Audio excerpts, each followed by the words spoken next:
Aplauda Jesus. Ele é digno, Ele merece. Aleluia. Pai, obrigado pelo privilégio que temos de cantar essas verdades. Estamos, Pai, assentados com o Senhor em lugares celestiais, porque estamos em Cristo Jesus, e Jesus está sentado aí contigo. Muito obrigado por isso.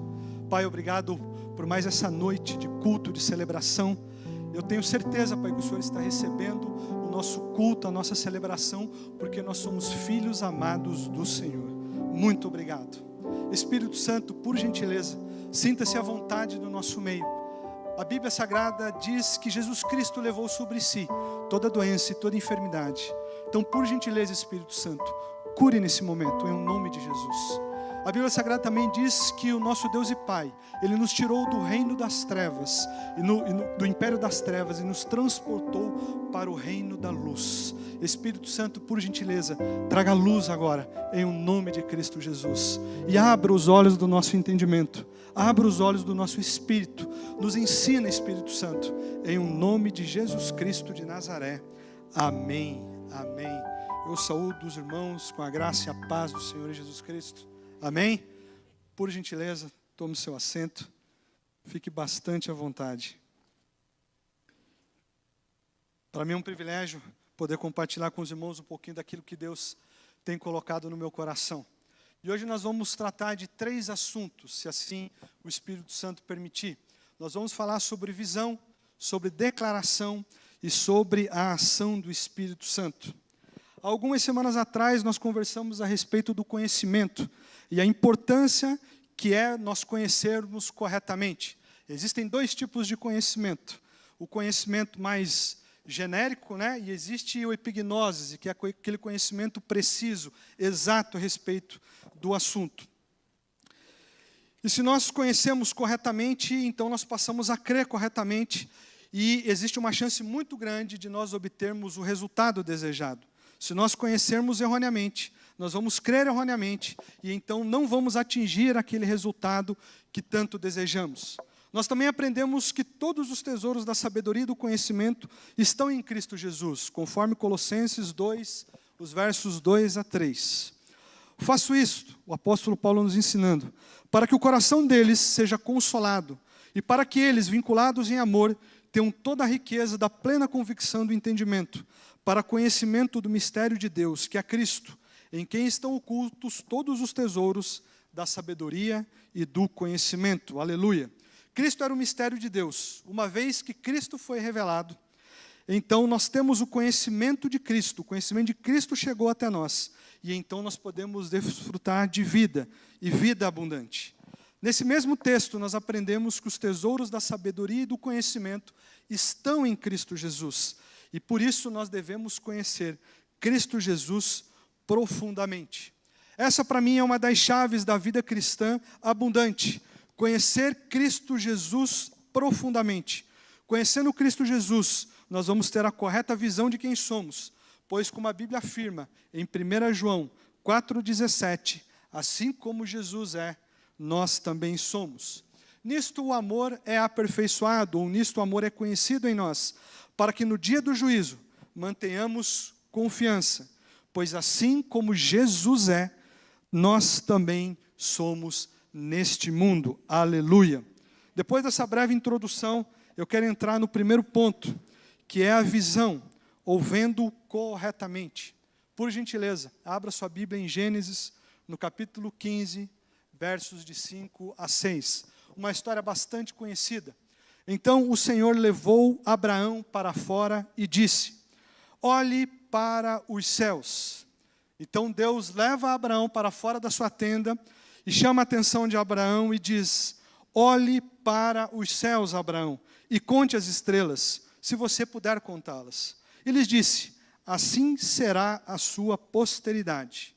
Abraão creu no Senhor, e isso lhe foi atribuído para justiça. Abraão, veja, Abraão, olhe.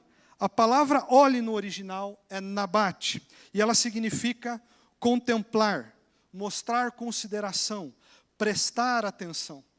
Não é ver de relance, não é ver rapidamente, não é ver de qualquer jeito. É Abraão, olhe, contemple, invista tempo observando. O que Deus estava fazendo com Abraão era gerando uma imagem na mente de Abraão do tamanho que seria a sua descendência. Depois que Abraão viu com os olhos espirituais, com os olhos da fé, o versículo seguinte afirma que ele creu, e isso lhe foi atribuído como justiça. Deus chama Abraão para fora da tenda e diz a Abraão: Abraão, você precisa enxergar, você precisa ver, você precisa contemplar. Eu fico imaginando a imagem daquele céu estrelado fixa na mente de Abraão, e Abraão então vendo que a sua descendência seria tamanha, do mesmo tamanho daquelas estrelas. Deus gera uma imagem na mente de Abraão. Só que existem coisas que nós devemos olhar e contemplar, e existem coisas que nós não devemos olhar e nós não devemos contemplar. Olha o que nos ensina Gênesis no capítulo 19, versos 17 e 26. Uma história também bastante conhecida. Os anjos chegam até Ló e dizem o seguinte para Ló. Ló, havendo-os levado para fora, um deles disse: corra, Ló, você e sua família, para sair daqui com vida. Não olhe para trás, não considere, nem pare em toda a campina. Fuja para o monte, para que você não morra. Deus já havia dito que ia destruir Sodoma e Gomorra, e Deus começa a negociar ali com Abraão, para ver quem que sobreviveria, quem que não iria sobreviver. E aí então os anjos vão até Sodoma e Gomorra, porque o justo Ló estava morando lá. E aí então os anjos dão uma ordem muito clara para Ló e sua família: corram e não olhem para trás. Mas no verso 26, e a mulher de Ló olhou para trás e virou uma estátua de sal. A mulher de Ló, ela considera Sodoma e Gomorra. A palavra olhar nesse texto é a mesma palavra de Gênesis, quando Deus chama Abraão para fora da tenda. A mulher de Ló, ela contemplou, ela considerou, ela olhou Sodoma e Gomorra, sendo que os anjos já haviam dito para ela não fazer isso. Um outro exemplo daquilo que nós não devemos considerar, daquilo que nós não devemos olhar, está lá em Gênesis, no capítulo 3, nos versos de 5 a 6. Olha a proposta da serpente para a mulher. Porque Deus sabe que no dia em que dele comerem, falando do fruto da árvore do conhecimento do bem e do mal, os olhos de vocês se abrirão. E como Deus, vocês serão conhecedores do bem e do mal. Perceba o que a serpente está dizendo a Eva. Se os olhos de vocês se abrirem, então vocês vão passar a enxergar, vão passar a perceber. Perceba a importância da visão no mundo espiritual. Vendo a mulher, percebendo a mulher, contemplando a mulher, que a árvore era boa para se comer, agradável aos olhos e árvore desejável para dar entendimento. Tomou do seu fruto e comeu, e deu também ao marido, e ele também comeu. A palavra vendo nesse texto no original é raá, e também significa ver, examinar, inspecionar, perceber, considerar. A mulher viu e considerou algo que Deus já havia instruído a ela e a Adão para não verem, para não considerarem. Mas então, o que é que nós devemos olhar? O que é que nós devemos considerar? E a resposta para essa pergunta está lá em Hebreus, no capítulo 12, versos 1 e 2. Hebreus 12, 1 e 2. Portanto também nós, visto que temos a rodear-nos tão grande nuvem de testemunhas, livremo-nos de todo o peso e do pecado, que tão firmemente se apega a nós, e corramos com perseverança a carreira que nos está proposta. Preste atenção agora no verso 2.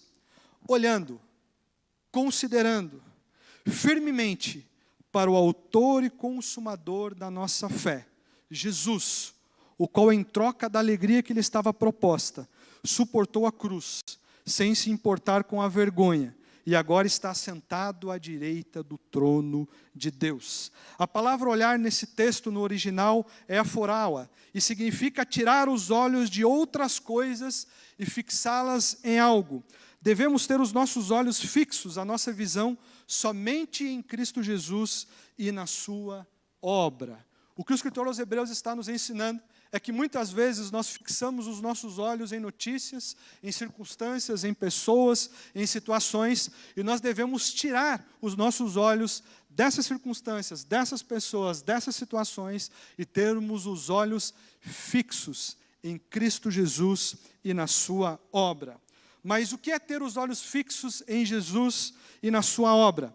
É ver tudo através de Cristo Jesus. Ver tudo através da obra de Cristo Jesus. Aqui vai alguns conselhos.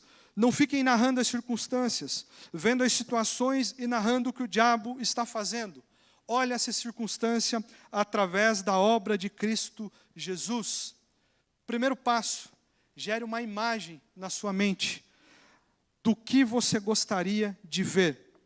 Comece a enxergar aquela pessoa, aquela situação, através da obra de Cristo Jesus. Veja aquela pessoa limpa, veja essa situação resolvida, santa, justificada. Gere essa imagem na sua mente. Comece a enxergar a sua família dessa mesma forma, através da cruz de Cristo, perfeita, santa, abençoada.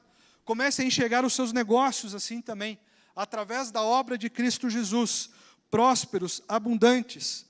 Pense naquele plano, naquele projeto. Gere a imagem desse plano, desse projeto, se concretizando através da obra de Cristo Jesus. Comece a ver a doença indo embora e o seu corpo recebendo saúde divina. Use a sua imaginação santificada para ver as coisas através da obra de Cristo Jesus. Em Gênesis 30, no capítulo 30, dos versos 29 a 43, há um pedaço da história de Labão e Jacó, também bastante conhecida pelos irmãos. Jacó havia há muitos anos trabalhado para Labão, em troca de Lia e em troca de Raquel. Chega num determinado momento que ele vai negociar com Labão uma espécie de liberdade. E ele faz um acordo ali com Labão. E o acordo é o seguinte: Jacó, ele ficaria com as ovelhas salpicadas e malhadas, e os cordeiros negros e as cabras malhadas e salpicadas. Labão ficaria com todo o restante. Então Labão e Jacó tinham um rebanho grande, um rebanho vasto. E o acordo deles foi esse: Jacó ficaria com as ovelhas salpicadas e malhadas, os cordeiros negros e as cabras malhadas e salpicadas. Labão ficaria com o restante. Até aí parece um bom acordo, parece uma boa negociação.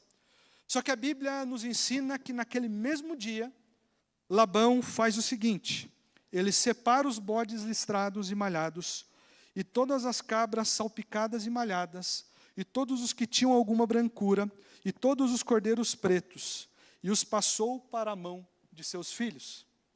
Não satisfeito em enganar Jacó, ele ainda toma uma distância de 3 dias, que era para garantir que nenhum desses animais ia conseguir se cruzar, e Jacó, então, fica livre de trabalhar para Labão. Mas Deus ensina algo para Jacó, nesse texto. Diz a Escritura Sagrada que Jacó, ele pegou algumas varas e descascou essas varas. Ele criou nessas varas algumas listras. A Bíblia nos ensina que ele vai lascando essas varas até que a brancura dessas varas aparecesse. É como se ele ficasse talhando as varas e as varas começassem a aparecer meio malhadas, meio salpicadas. E então ele fincou essas varas perto da onde os rebanhos vinham tomar água. Porque ele sabia que quando os rebanhos vinham tomar água, eles normalmente se acasalavam. Era ali que eles procriavam.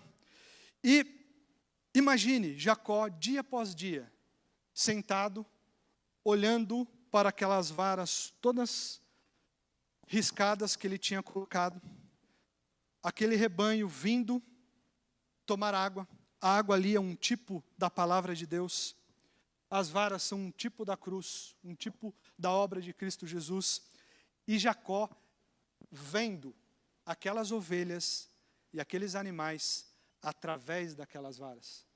Chegou no momento que Jacó gerou uma imagem na sua mente, daqueles animais salpicados e daqueles animais malhados. E em um determinado momento, a Bíblia nos ensina que então, aqueles animais que, humanamente falando, cientificamente falando, não tinham nenhuma probabilidade de dar crias malhadas e salpicadas, começaram a dar crias malhadas e salpicadas. Aleluia, graças a Deus por isso. O que Deus nos ensina através desse texto é que é necessário nós gerarmos uma imagem mental daquilo que nós queremos ver. É para usar a imaginação? Sim, a imaginação santificada você pode usar à vontade. É isso que o texto está nos ensinando. Agora, vamos para o texto de 2 Coríntios, capítulo 4, verso 13. Tendo, porém, o mesmo espírito de fé, como está escrito, eu criei, por isso falei. Também nós cremos e por isso também falamos. Agora que nós aprendemos a ver e crer corretamente, nós temos que ir para o próximo passo, que é falar, que é declarar. Vamos voltar para a história de Abraão com Deus. Deus o chama para fora e mostra as estrelas para Abraão.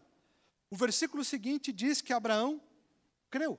E isso lhe foi imputado como justiça. Isso lhe foi creditado como justiça. Mas ainda faltava um elemento. Isaac não havia nascido ainda. Deus havia dado uma promessa. Abraão tinha uma imagem na sua mente de como seria a sua descendência. Mas ele havia crido, havia fé no coração de Abraão. Mas o descendente ainda não havia nascido. Por gentileza, abra sua Bíblia em Gênesis 17, de 1 a 6. Gênesis 17, de 1 a 6.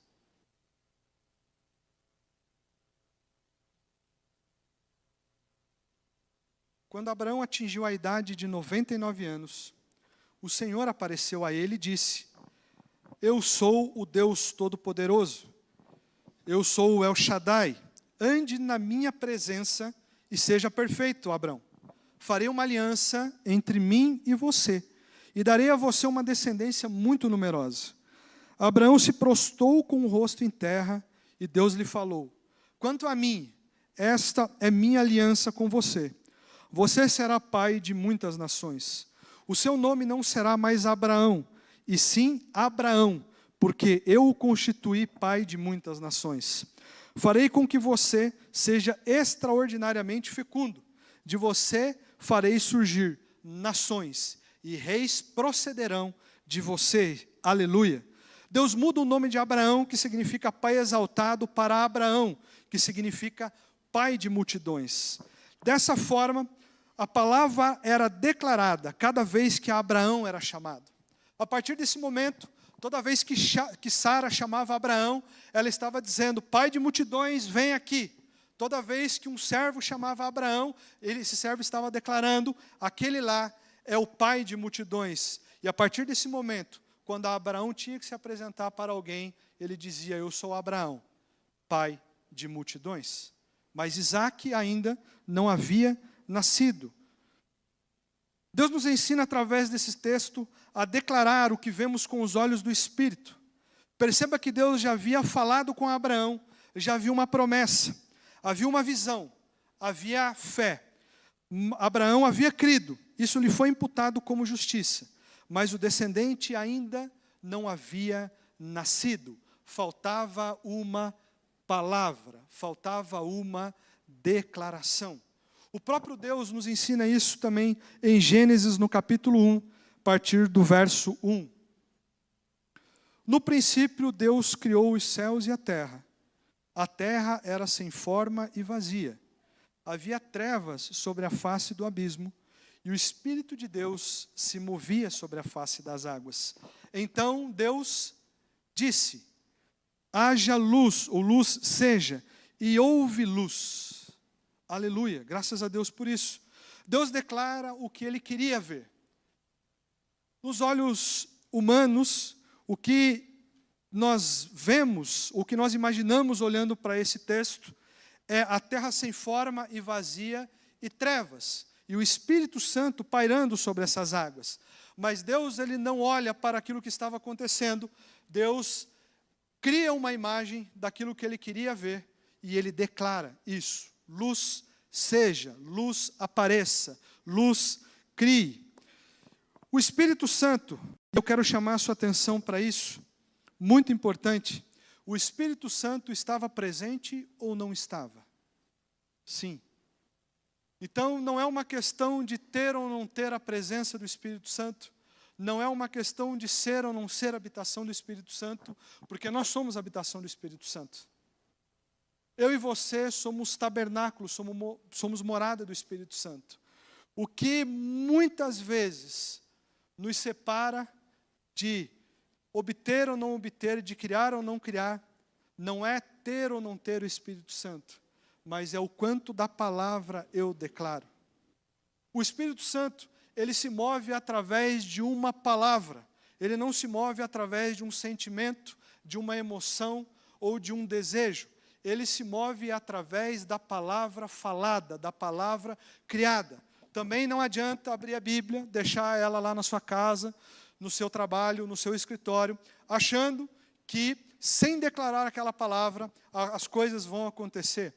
A luz só foi criada a partir do momento que Deus falou. Isaac só nasceu a partir do momento que Abraão declarou. O Espírito Santo, ele precisa de uma palavra para se movimentar, para criar. Esse era o alimento que faltava a Abraão e que falta muito de nós.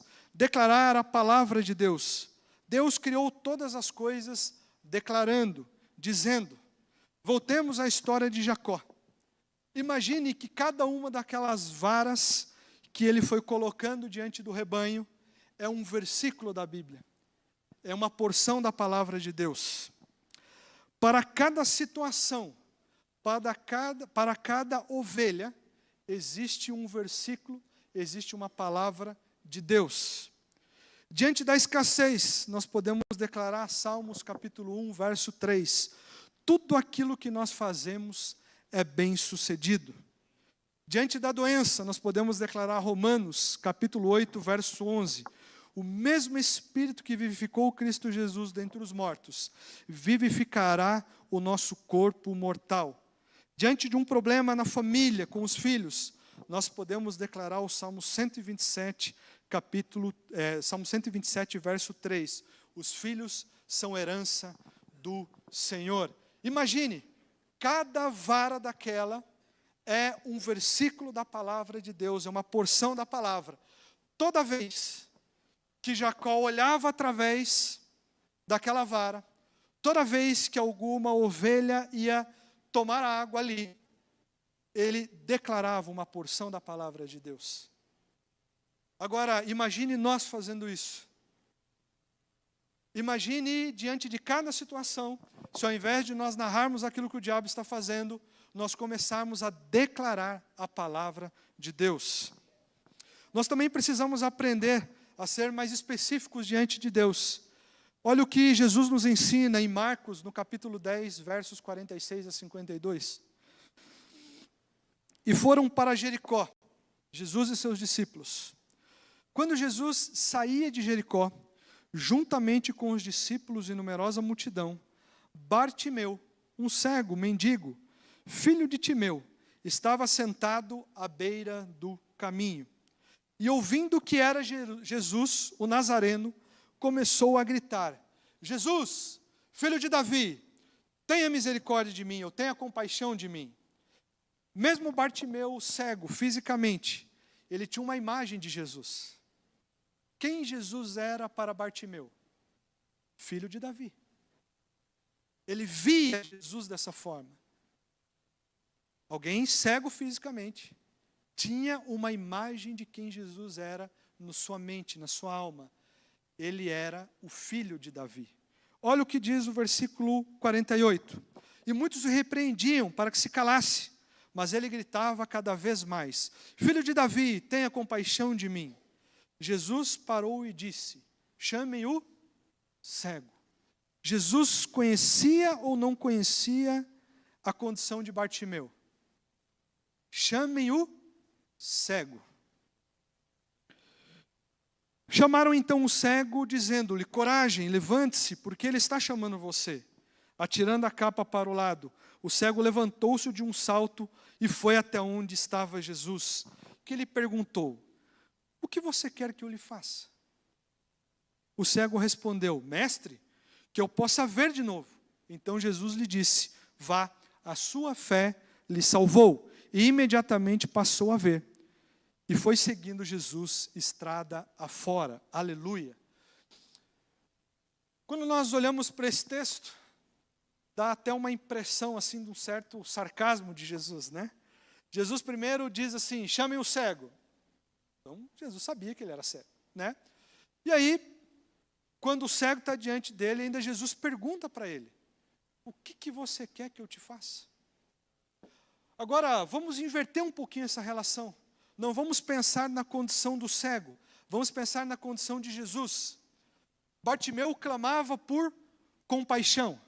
Se coloque no lugar de Jesus um pouquinho. Para o dono do universo, para o Criador de todas as coisas, o que é ter compaixão? É muito abrangente. Bartimeu, que tipo de compaixão você quer? Você quer salvação? Espera um pouquinho, daqui um pouco eu vou morrer na cruz, você vai ser salvo. Você quer ser justificado? Espera um pouquinho, eu vou ressuscitar por causa da sua justificação. Que tipo de compaixão você quer, Bartimeu? Senhor, eu quero ver, mestre. Ah, então tá bom, é esse tipo de compaixão. Então veja. As nossas orações muitas vezes são muito genéricas. Elas abrangem muitas coisas. E eu quero desafiar você essa noite a ser específico com Jesus. Jesus, eu quero isso. Jesus, eu preciso disso. Jesus, eu enxergo isso. Seja claro, seja específico com Jesus. Nós estamos diante do Criador dos céus e da terra. Não tem nada que seja demasiadamente difícil para Ele. Nós precisamos aprender a ser específicos com o nosso Pai Celestial, com Jesus. Após Jesus declarar, então Bartimeu foi curado. O Espírito Santo age através da palavra de Deus.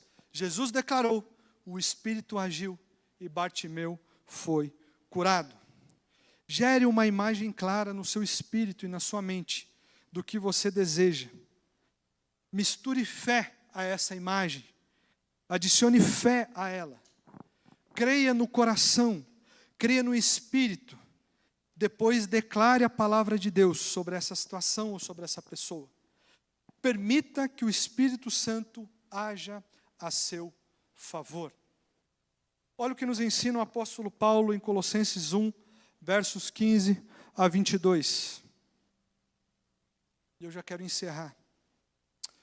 Ele, Jesus, é a imagem. Ele, Jesus, é a imagem. Quem vê Jesus, vê o Pai. O primogênito de toda a criação. Pois nele foram criadas todas as coisas, nos céus e sobre a terra, as visíveis e as invisíveis, sejam tronos, sejam soberanias, quer principados, quer potestades. Tudo foi criado por meio dele e para ele. Ele, Jesus, é antes de todas as coisas. Nele tudo subsiste. Ele é o cabeça do corpo, que é a igreja. Ele é o princípio, o primogênito dentre os mortos, para ter a primazia em todas as coisas.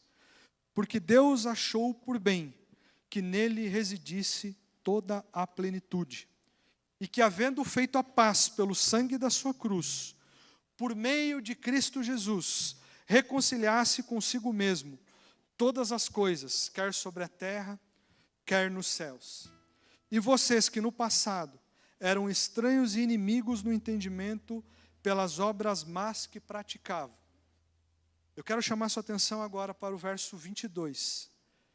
Eu quero que você faça esse exercício, eu quero que você se veja dessa forma. Agora, não é daqui 10 minutos, agora, nesse exato instante, Ele os reconciliou no corpo da sua carne, mediante a sua morte, para apresentá-lo diante dele, santos, inculpáveis e irrepreensíveis. É dessa forma que o Pai nos vê. Essa é a imagem que eu gostaria que você tivesse de você mesmo. Santo, inculpável e irrepreensível. Pastor, você não sabe o que eu fiz ontem. Esqueça disso. Vamos até a cruz de Jesus. Feche os seus olhos por um instante.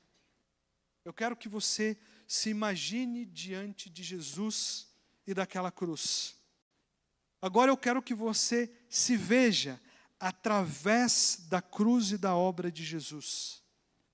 Eu quero que você veja Jesus pendurado naquele madeiro, salpicado com o sangue dele, o sangue mais puro que já existiu. Eu quero que você se veja através dele. Eu quero que você veja o sangue dele te limpando de todo o pecado. Eu quero que você veja a justiça de Deus vindo sobre você, porque agora você é santo, você é puro, você foi lavado no sangue dele. Eu quero que você se veja santo, inculpável e irrepreensível. Mas eu quero que você também perceba que nada disso tem a ver com aquilo que você faz ou deixa de fazer, mas tem a ver com Ele, com Jesus. Quem vê Jesus, vê o Pai. Só que o Pai também nos vê através de Jesus. Jesus é a imagem do Deus invisível. Se nós somos como Jesus, nós somos a imagem do Deus invisível. É dessa forma que eu quero que você se veja. Fique com os olhos fechados ainda. Agora eu quero que você imagine aquela pessoa por quem você tem orado. Aquela situação que você tem apresentado diante de Deus. Eu quero que você seja específico. Dê nome à pessoa, dê nome a essa situação. Agora, coloque essa situação em Cristo Jesus. Coloque essa pessoa em Cristo Jesus. E agora eu quero que você pense em um versículo bíblico. Pense em uma palavra. Eu quero que você diga isso em voz alta.